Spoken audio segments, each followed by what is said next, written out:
Penanganan korban gempa bumi harus dilakukan secara cepat, terkoordinasi, dan memperhatikan kondisi fisik serta psikologis korban. Langkah pertama adalah melakukan evakuasi ke tempat yang aman untuk menghindari resiko gempa susulan atau runtuhan bangunan. Setelah itu, korban yang mengalami luka harus segera diberikan pertolongan pertama oleh tim medis atau relawan yang terlatih, lalu dirujuk ke fasilitas kesehatan terdekat jika diperlukan.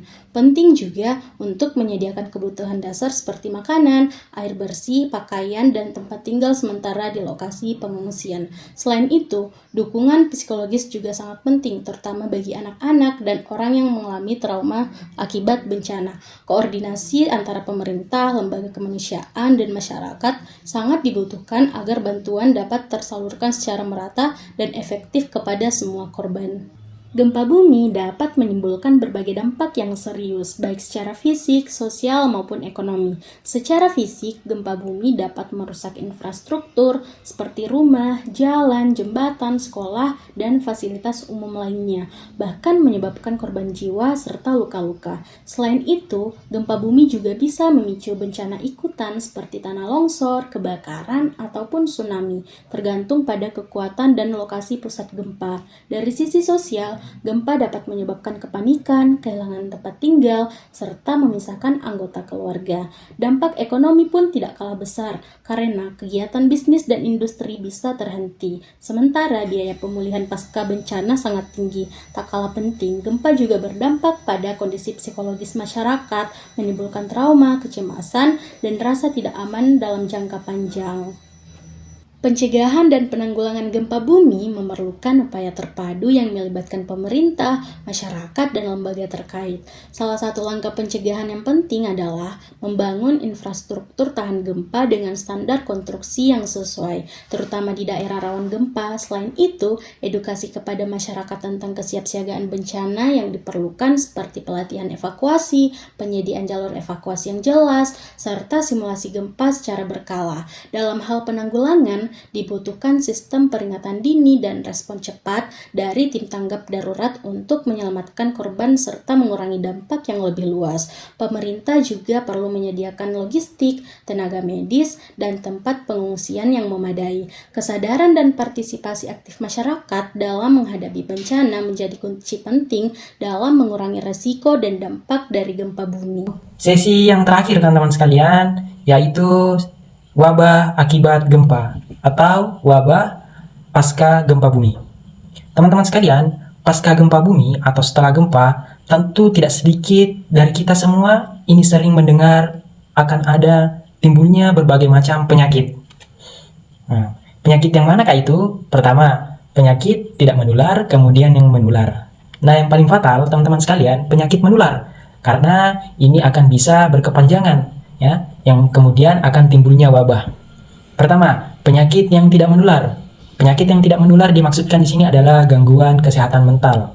Nah, atau trauma yang berkepanjangan dan berakibat fatal, akhirnya stres. Nah, ini yang sangat dikhawatirkan.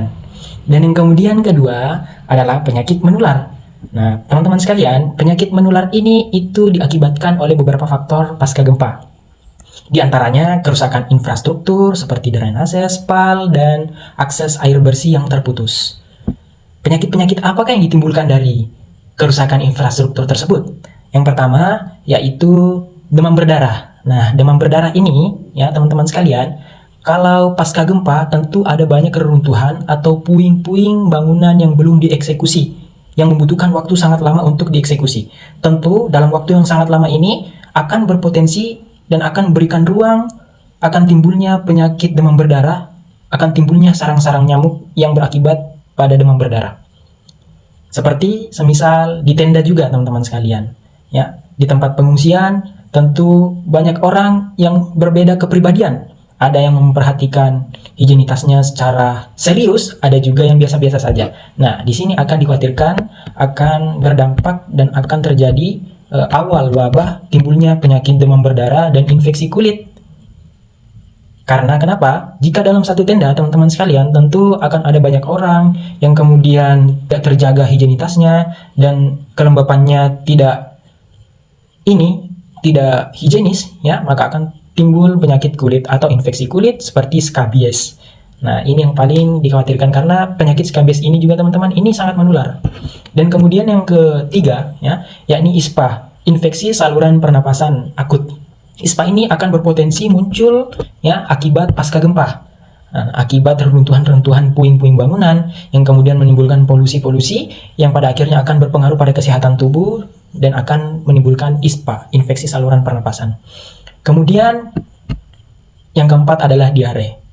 Nah, teman-teman sekalian, kontaminasi air yang kemudian akses air yang kurang efisien itu akan menimbulkan penyakit diare.